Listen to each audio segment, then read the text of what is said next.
Back to our top story, the investigation into the smoke that filled a metro tunnel. That rush hour disaster on Metro cost one woman her life and left dozens more injured or sickened. Tonight, the ABC7 team is covering all aspects of the search for answers. We're going to have more on the woman who died and the survivors in just a moment. But first, though, Horace Holmes is live with where the investigation stands tonight. Horace?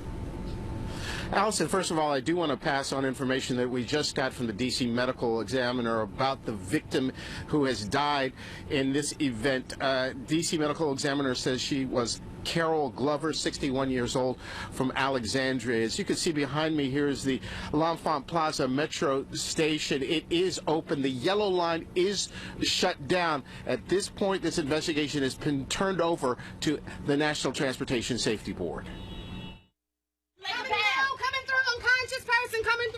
Many of those trapped on that yellow line metro train yesterday described the ordeal to us as the most frightening hour they've ever spent. At a moment, I really couldn't breathe. There was a lot of panic. There was a lot of chaos. Saleh Damiger and Paul Rankin were two of the scores of people on that train as it pulled out of the L'Enfant Plaza station around 3:10 yesterday afternoon. Damiger rides Metro every day. Rankin hadn't been on a train in 3 years. They both captured on their cell phones what unfolded as smoke suddenly began to pour into the train cars. And it was to the point that all you can do is pretty much just hold your head down or either cover your mouth. And that's when the coughing started and people started to freak out. Yeah. As the minutes passed, the men say the smoke got thicker, completely filled the train. On the video, you can hear the conductor say, "Don't open the doors. I'm trying to back the train up." Someone yelled, "We don't know what's going on. They're not getting us out of here. This could be a terrorist attack for all we know." It was not terrorism, but terror had filled the train. The people are praying, help us, Lord, are screaming. Help arrived and firefighters led passengers off the train and to paramedics waiting outside. Today, NTSB and Metro investigators are hard at work trying to figure out what caused this and whether or not the evacuation plan worked. Instead of them trying to move the train back to the station, I think they should have just focused on evacuating the people out. And that's the question. A lot of passengers who are on that train that we've talked to are asking, why didn't they just open up the doors and let us out instead of trying to back that train up, which was just 800 feet from the platform. By the way, that train remains 800 feet from the L'Enfant Plaza platform right now while the NTSB and Metro continues its investigation. Reporting live in Southwest, Horace Holmes, ABC 7 News.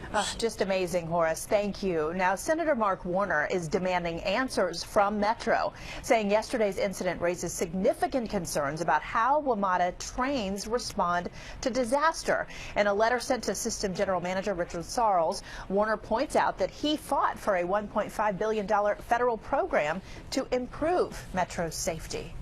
Within the past hour, ABC 7 has spoken with relatives of that woman who died on board the Yellow Line train, Carol Glover, a grandmother from Alexandria. Northern Virginia Bureau Chief Jeff Goldberg has been in contact with the Glover family, and Jeff joins us now live with what we know about her and the others in that station who fought for their lives. Jeff? Well, Leon, throughout the day I was in touch with Suzanne Glover, the daughter-in-law of Carol Glover. They live in Alexandria, Virginia. Suzanne telling me that Carol was deeply loved. They believe that she was on the way home from work yesterday. She says Carol Glover, again, deeply loved. The family is heartbroken after what happened after this incident took place. More on Carol Glover coming up soon. Here at MedStar Washington Hospital Center, they took 18 patients in following the incident at L'Enfant Plaza. 16 of those patients have been released. One patient remains here in serious condition, the other in fair condition. As the painful and terrifying incident unfolded at L'Enfant Plaza, Sterling Brown and his wife had one thing on their minds. First thing she thought was terrorists. You know, everybody thought that. Brown, who was in a wheelchair following knee replacement surgery, was on the Metro platform when smoke came billowing out of the tunnel. It just engulfed everybody. They finally got out and were treated at GW Hospital before being released, thinking all night about the chaos. A lot of people didn't know where to go. So everybody was just mixed up. And then the station manager told them, get out, get out. We don't know where we're going. While many were treated on scene, the incident sent more than 80 people to area hospitals, including 18 to MedStar Washington Hospital Center. Most of the patients had some signs of smoke and soot in their mouth or on their face. Dr. Jeffrey Shoup says the smoke inhalation led to swollen airways, making it hard for people to breathe without the help of oxygen tubes.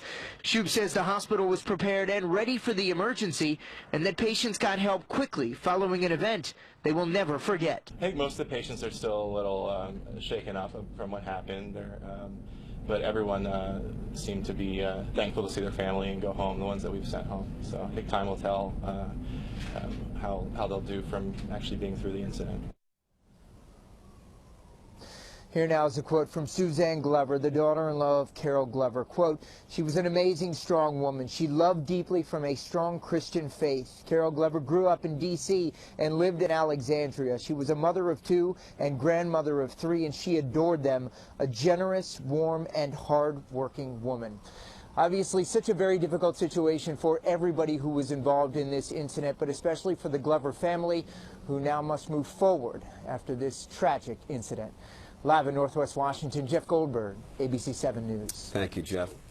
We're also learning more tonight about the fight for life inside that metro train.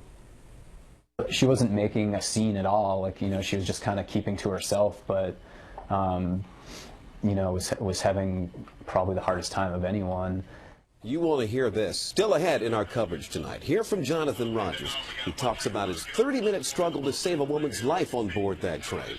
And what he says he still doesn't know more than 24 hours later. Wow. Allison. Well, Leon, the response to yesterday's crisis in the Metro tunnel is raising questions about Metro and how it responds to problems. D.C. Bureau Chief Sam Ford continues our coverage with what witnesses and D.C.'s new mayor are saying about this tonight. Sam? Yes, Allison. Well, in a news conference that just ended here at City Hall, Mayor Muriel Bowser said repeatedly that the NTSB is conducting a deep investigation into this case, and she wanted to reserve comment. That was not an easy task. A day after the incident in the tunnel, reporters peppered the mayor and fire chief with questions. Why did it take up to 45 minutes for help to reach people trapped in the train? Firefighters have accused Metro of taking its time in calling, of not telling them passengers were trapped, and of holding them on the platforms too long. Metro is refusing all comment, referring calls to NTSB. The mayor today said she was withholding comment, but did say it would appear that based on the calls that we received, the locations that we reported to, that our fire department responded within the time frames that are customary. There are also questions raised about the function of fire equipment and whether newly encrypted radios worked in the deep tunnels. Some reports said they did not. Acting Fire Chief Eugene Jones, citing an ongoing investigation, would say little. Again, we are looking at this, and we will get back to you. We are going to do our investigation. Bowser, who was a member of the Metro board before becoming mayor, said there will be a complete investigation, and she expressed regret that after the fatal Metro crash in 2009 and many reforms that this had happened. The safety culture has dramatically improved, and that's why it's shocking and we've had it, and shocking and so disappointing that we've had this failure, whatever the result turns out to be. And so a lot of investigations ahead. The fire chief says that his department is launching its own investigation. D.C.'s Delegate Eleanor Holmes Norton, as well as Senator Warner, are calling for investigations, hearings on Capitol Hill. Reporting live from the John Wilson Building in Northwest Washington, Sam Ford, ABC 7 News. Yeah, much to come on this, Sam. Thank you. And you can count on ABC 7 to continue this push for answers in the deadly Metro incident. We will bring you any new information as we learn it, including a look at what some say was a failure to respond. That's all coming up on ABC 7 News at 6 o'clock.